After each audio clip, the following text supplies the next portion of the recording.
Imagine a criminal mastermind so precise, so utterly untraceable, that they leave no forensic evidence, no witnesses, no digital footprint. A ghost in the machine of modern security, executing heists that defy explanation, snatching treasures from under the noses of the world's most sophisticated systems. What if I told you such a figure exists, operating in the shadows for over a decade, and their identity, their very being, is a puzzle that baffles every law enforcement agency on the planet? This isn't fiction. This is the curious, chilling tale of Spectre, the heist master who, by all accounts, shouldn't even be possible. Our story begins in 2012 with the brazen theft of the Eye of Zahir, a legendary blue diamond housed in a virtually impregnable vault beneath the Louvre Museum. Security protocols for the Eye of Zahir were legendary. Layers of biometric scanners, laser grids, pressure plates, reinforced steel, and 24/7 armed guards. It was considered the most secure object in France, if not Europe. Yet on a quiet Tuesday morning, the diamond was simply gone. No alarms were triggered, no doors were forced, no guards recalled anything unusual. Surveillance footage showed nothing but an empty corridor at the precise moment of the theft. It was as if the diamond had dematerialized, simply ceased to exist within its vault. Initial theories ranged from an inside job, though no Louvre employee had any motive or access, to a highly sophisticated, undetectable tunneling operation, quickly disproven by structural integrity checks. The French Gendarmerie, in conjunction with Europol, launched an investigation codenamed Ghost Protocol, a darkly ironic title given the circumstances. They interviewed every single person who had access to the vault keys, analyzed terabytes of digital logs, and meticulously scoured every inch of the crime scene. Not a single fingerprint, not a trace of DNA, no fiber, no dust particle, no stray hair. It was a perfectly clean disappearance.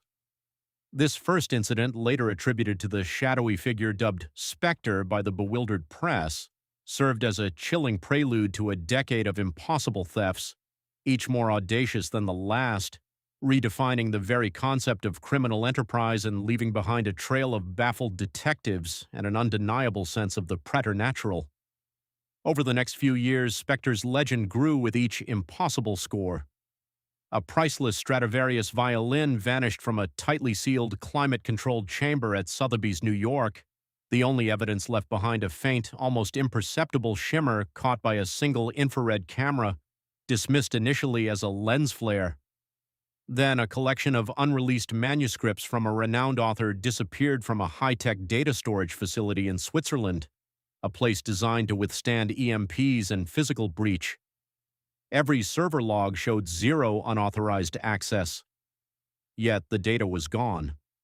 What began as a series of isolated thefts began to coalesce into a terrifying pattern. Each target was high value, unique, and held in a location with state-of-the-art security, often with redundant systems. Each time there were no witnesses, no digital traces, and absolutely no physical evidence. The sheer variety of targets also baffled investigators, from physical objects like the diamond and the violin to intellectual property like the manuscripts, and even untraceable digital currencies from highly encrypted cold storage wallets. Spectre seemed capable of stealing anything, anywhere.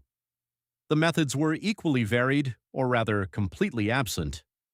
It wasn't about hacking or lockpicking or even intricate planning in the traditional sense. It was as if the items simply moved, disappeared from one place, and in some rare instances reappeared in another entirely different secure location, only to vanish again. The truly unsettling details began to mount. Several security guards at different locations reported brief, inexplicable power blips, lasting no more than a second during the estimated time of the thefts. One guard at a London gallery swore he heard a faint whispering sound, like air moving through a tight space, just before a rare artifact disappeared. Another mentioned a sudden, unexplainable chill that permeated the otherwise warm vault. These accounts were largely dismissed as stress-induced hallucinations or faulty equipment, yet they shared an eerie consistency. One particularly bizarre incident involved the theft of a prototype quantum computer chip from a government research lab in California. The lab was under constant satellite surveillance, surrounded by motion detectors, and guarded by ex-Special Forces personnel. The chip was secured in a Faraday cage within a vault. It disappeared. But before it did, for less than a microsecond, the surveillance cameras registered a distortion, a ripple in the air, similar to heat haze, directly in front of the chip's display. Then it was gone. The security analysts looking at the frame-by-frame breakdown couldn't explain it. It defied physics. The Global Task Force, now a multi-agency effort involving Interpol, the FBI, MI6, and numerous other national intelligence agencies, found themselves chasing a phantom, a perpetrator who seemed to exist outside the logical constraints of the physical world. Psychological profiles were useless. There was no discernible motive beyond the acquisition of unique, valuable items. Was it for profit, display, or something entirely different? The questions piled up, each one more unsettling than the last. The most audacious and frankly terrifying incident occurred just last year. The target, the Black Star of Queensland, a 733-carat black sapphire, privately owned, and displayed in a specially constructed exhibition room within a fortified bomb-proof bunker owned by a reclusive billionaire. This bunker had only one entrance, a massive solid steel door that could withstand a direct missile strike, accessible only via a retinal scan, voice print, and a complex key sequence known only to 4 individuals. The sapphire was mounted on a pedestal, protected by multiple laser grids and floor sensors, and observed by half a dozen high-resolution cameras from every angle. The room itself was a sealed environment, air-gapped from any external network. Yet one morning the sapphire was gone, but this time something new and utterly inexplicable was left behind. On the empty pedestal where the priceless gem had rested moments before, there was a small, perfectly geometric shape etched into the polished marble, a symbol resembling a quantum superposition diagram, intricately detailed, shimmering with a faint iridescent light that dissipated after a few minutes, leaving no residue, no heat signature, nothing. The security footage, studied frame by frame, revealed the same inexplicable optical distortion seen before the quantum chip theft, but this time it was far more pronounced. For a fraction of a second, the image of the sapphire flickered, pixelated, and in its place, for less than 1,000th of a second, a vague, translucent, humanoid-like form could be glimpsed, almost like an energy signature, before it vanished completely, taking the sapphire with it. The analysts watching this footage were left speechless. It wasn't a person, it wasn't a robot, it was something else entirely. The etching, meticulously analyzed, defied all known materials science. It wasn't carved, burned, or etched by any conventional means. It was as if the marble itself had momentarily shifted its atomic structure to display the symbol. This event sent shockwaves through the intelligence community. The Ghost Protocol Task Force, now deeply shaken, started to entertain theories that once would have been laughed out of any serious meeting: extra-dimensional beings, advanced AI, even a sentient quantum entity. The evidence, or lack thereof, combined with the bizarre phenomena, pointed to a perpetrator that operated outside the laws defined by our current understanding of physics.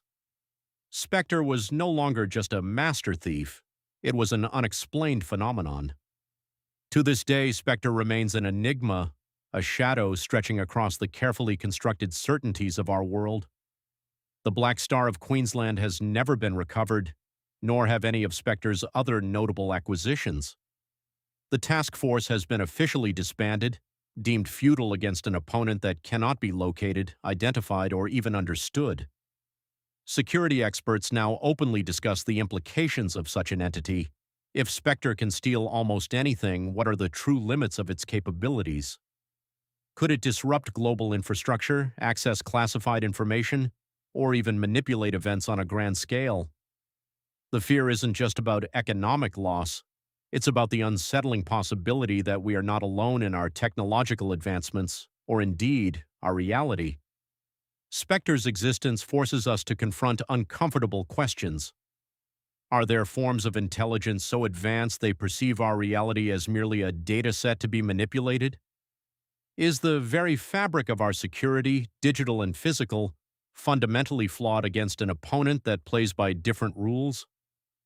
The legend of Spectre serves as a chilling reminder that some mysteries may never be solved, some questions may never be answered, and some masterminds are so far beyond our comprehension they defy the very notion of being.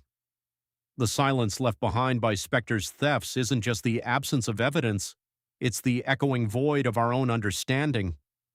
If you want more spine-tingling dives into the unexplained, the next video unravels the disturbing cold case of the vanishing of the Mary Celeste, another riddle that has stumped humanity for centuries.